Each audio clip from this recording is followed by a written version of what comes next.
Welcome back, Team Project. How are you? This is Mr. Argueta. Week number 2. So here we go. This is the big week for us because this is where we start talking about team assignments and what your team is going to do. So first and foremost, thank you for your first week. I'm reading through that. I should be almost done grading.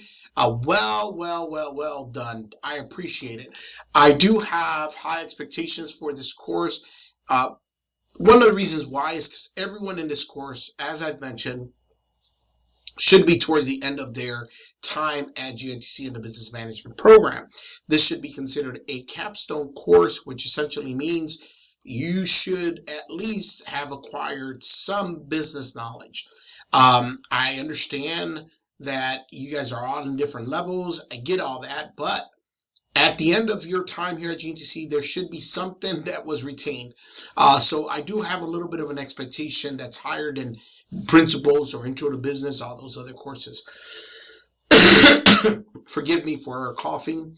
I'm still, of course, as you know, drinking my coffee. Let's see what we got today. Let me take a look here.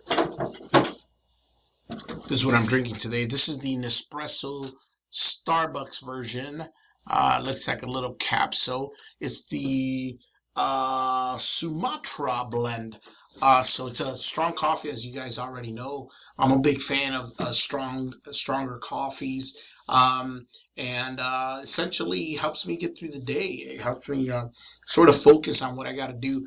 I usually, just to give you an insight of my day here, I'm one of these guys that need a list, so I kind of do. It's hard to tell because of the screen. I do a sort of a to-do list, if you may, every day and figure out what I need to do. And you are one of them. I didn't get to do the video, as you know, on Monday. It's been hectic. It's crazy. We have a bunch of stuff moving, a lot of moving pieces right now going on with financial aid and ad drops and all this stuff. So thankfully, I think we're getting past it and we should be settling in. But let me talk about this week. So this week we discuss what's called a SMART Go. And what I want you to do in this is kind of consider what happens after graduation.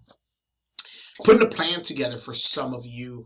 Some of you are already in your careers and utilizing sort of the skill sets that you need for business or whatever career choice you take. But some of you are probably looking to grab this degree and do something with it. So the piece of paper is just a piece of paper. It doesn't really do much for you other than possibly open the door to be able to apply for something. What really gets you the job is when you sit down in that interview and you know what you're talking about, right? You have some sort of understanding of the environment in which you are applying for, some experience, some understanding of management, whatever it may be. And I'm hoping that this journey has gotten you there. So the SMART goal really speaks about a very specific, measurable, obtainable, realistic, and timely goal. What is it that you want to do post-graduation? You're almost done. So where do you go from here? And how do you use this tool called a degree to open up that opportunity for you to move on to a different level financially or professionally or whatever it is that you want to get to? Some of you might decide you need more education. You need to go on to a four-year institution. I know that we do this during advisement, but if you do, please talk to one of the advisors in the business program because we have what's called articulation agreements, which ultimately allows you to grab your full degree and continue from that point on with the college instead of just going to a random college and starting the process all over again. Articulation agreements are very important for you to understand. So as you move on and want to get further educated, please consult with one of the advisors in the business program so they can help you through that journey. So I'm excited to hear what you guys have happening post-graduation. Also, in our discussion this week, we're going to kind of tackle sort of a concept of analyzing a community, analyzing businesses within your community. And a lot of times people They're funny because of course, as I mentioned, I live in the Calhoun area, and I tend to go and read what people say in the social media platforms and the pages that are out there, and they complain a lot about business. They complain a lot about why don't we have a Target in this area? Why do we have so many chicken places? And why don't we bring in this other restaurant to come here? And really, it adds up to business and doesn't make business sense. And realistically, when we talk about places like Target's not just going to open up a place because there's three people saying, I want a Target. They do research, they study, they research why a business would work in this area, when and how much money is being made in a certain environment. They look at the housing cost and they look at the average income in that area.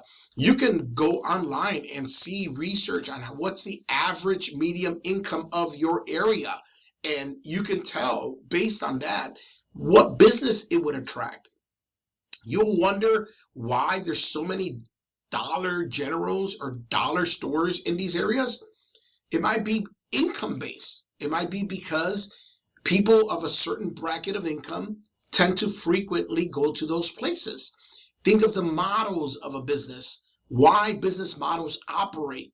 People think that just because I have a great idea, that business is going to work. It doesn't work that way. It takes research and it takes understanding of an environment, where to put yourself. The same, and that's the reason why I want you to do a SMART Go assessment of yourself. You now have certain skills and qualities. Put yourself in an environment that's going to take advantage of that, that's going to utilize that, that's going to be able to bring value to you and to them. So I'm excited to read those because that's exciting to see how, if I can help you, I will. I can, connect you with someone or do something for you. Please know that I'm here for you as a resource. The other side of this is picking your team assignment, what it is that you're going to be focused on. I mentioned last week, I've laid down different topics and the expectations, what the end result should look like. But I would like for you to figure out a way to connect with your team. Email, text message, I don't care, whatever technology you want to utilize. FaceTime, Zoom, there's a million platforms. That's up to you guys on how group text. Do whatever you want. I don't care what you want to use, but connect with your team where you guys are talking consistently. This is less than now 7 weeks to go to complete this project. It goes quick, and I know we're all busy, but this is what the real world feels like. So understand how to utilize the technology available to you. Some of you will be working in remote teams in the real world, so this is normal. This is what the world looks like today. You're going to interact with people. So as I've said several times, the expectation is high for you to be a part of this class. I have high expectations of you. Do not think you can ignore your team because you will get a bad grade. And in order to pass management as a course or as a program, you need to have a C or above. So remember, your classmates, your teammates are going to grade you as well. So I don't want this to be a surprise, and I do not want you to feel like, how can I have failed my last class? That would be very disappointing, very discouraging. So let's just put the effort in, let's get it over with, and let's get a good project out there. I'm excited. I'm excited because I've been doing some research on some of these topics myself, one of which is the social media influencer business. It's not what it used to be. I've had several students who have started this sort of model, and it used to be where you go viral and boom, you're instant millionaire. Those days are gone. You can make some money, but you're not going to be making crazy money like it used to be. So I'm excited to see what you discover and what you find. Other than that, it's been cold. As you can see, I'm still wearing a scarf because my voice comes and goes. And as you would imagine, I get paid to speak. I get paid tomorrow. I go and I train 2 companies. So I have to be careful in not losing my voice because that would literally paralyze the contracts that I do for corporate world. So I'm trying to be very careful with not overutilizing my voice, but I'm here for you guys. Team leaders need to be selected, so please jump on this quickly. Do not wait till Sunday to make that decision. Select your team leader, talk to your teammates. Let's get this going. Let's make it happen. I know we're all busy. Trust me, I get it. But this is less than 7 weeks left in this course, so it goes fast. And there'll come a time where I will reduce the workload from my side and allow you guys team time to finish this off. So what else can I say? I'm excited. Stay warm. Stay healthy. I think that's it, guys. Looking forward to reading your post. Talk to you soon. Have a great week. Until next week, guys. Talk to you soon.